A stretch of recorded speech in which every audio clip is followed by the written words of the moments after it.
You might be struggling with real life issues right now. Too much to do, not enough time, and totally stressed out. In this video, I want to introduce you to an amazing book which can help you to deal with real life and cope with almost anything it throws at you.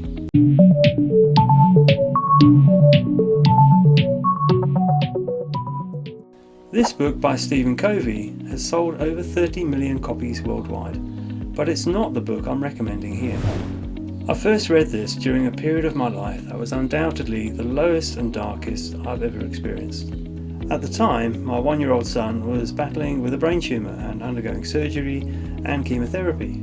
Life felt really tough back then, and aside from all the stress and worry, most of my decisions were based on pleasing other people or on trying to control things that I had no control over. I was frequently unhappy, and at times I struggled to keep everything together. I read this book on the oncology ward, and although it was a dry read at times, it helped to get me through a very difficult period without falling apart. And I've continued to use the lessons I've learned from this book ever since. Recently, I learned that Stephen's son Sean had written this book, and of course, I had to read it. As you can probably guess, this is the book I'm recommending, and here's why. With the 7 Habits of Highly Effective Teens, Sean Covey has turned his dad's book into a more entertaining and accessible set of tools that everyone can use to live a better life. Don't assume from the title of this book that it's only for teenagers. It's really not. Whether you're 16 or 60 or anything in between, I believe you'll gain something from this book, especially if you put some or all of these habits to good use. So what are the 7 habits? Through exhaustive research, Sean Covey found that these are the 7 characteristics that happy and successful people around the world generally have in common. Habit 1. Be proactive. Take responsibility for your life. Habit 2. Begin with the end in mind. Work out what you want to get out of life. Habit 3. Put first things first. Prioritize and manage your time better. Habit 4. Think win-win. Have an everyone can win attitude. Habit 5. Seek first to understand, then to be understood. Listen to people sincerely and understand them better. Habit 6. Synergize.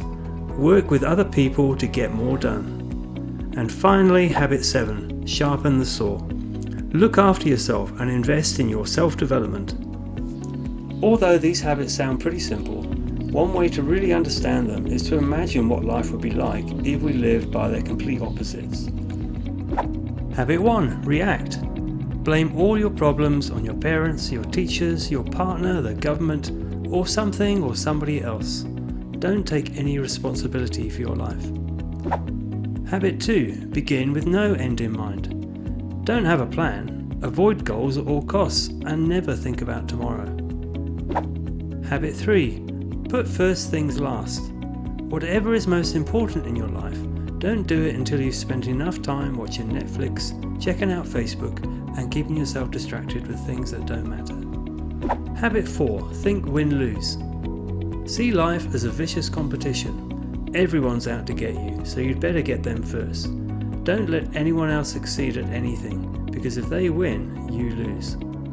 Habit 5. Seek first to talk, then pretend to listen. You were born with a mouth, so use it.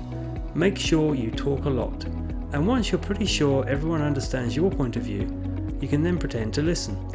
Habit 6. Don't cooperate. Let's face it, you always have the best ideas, so you might as well do your own thing. What's the point in working with others when they don't think like you do?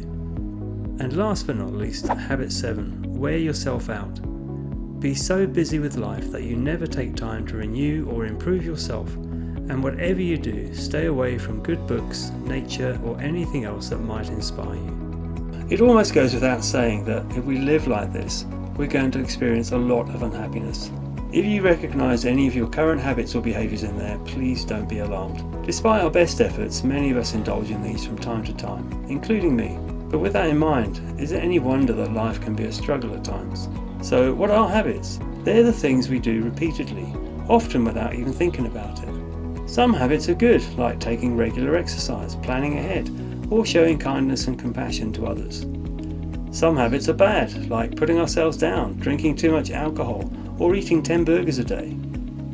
And of course some habits don't matter that much, like whether you shower in the morning or the evening, or the way that you eat a cream egg, or maybe whether you put jam or cream on your scone first. And depending where you live, that last one might be a contentious issue that's best not mentioned at all.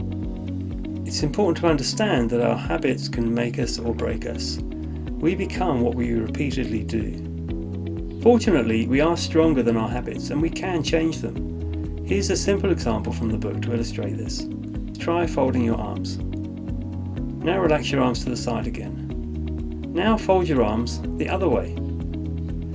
It probably feels a bit odd, and you may have had to think a bit before you actually folded your arms like that. But if you do this every day for a few times a day, after a week or so, it's not going to feel so strange anymore. You'll just have developed a new habit. At any time, you can exchange a bad habit for a better one. It might feel weird or hard at times, but it's always possible. Not every idea in this book will work for you, and you don't have to live all the habits all the time to get results. But if you start using some of these habits some of the time, you'll experience changes in your life that you probably didn't think were possible before. This book can help you to get control over your life, make smarter decisions, improve your relationships, work out your values, and work out what's most important for you. It can also help you to get more done in less time, increase your confidence, be happier, and find balance between college, work, life, family, friends, and everything else. If you want to get hold of a copy and get started, you'll find links in the description below. Once you start reading, I really think you'll struggle to put it down. Thanks for watching. I really hope you found this useful.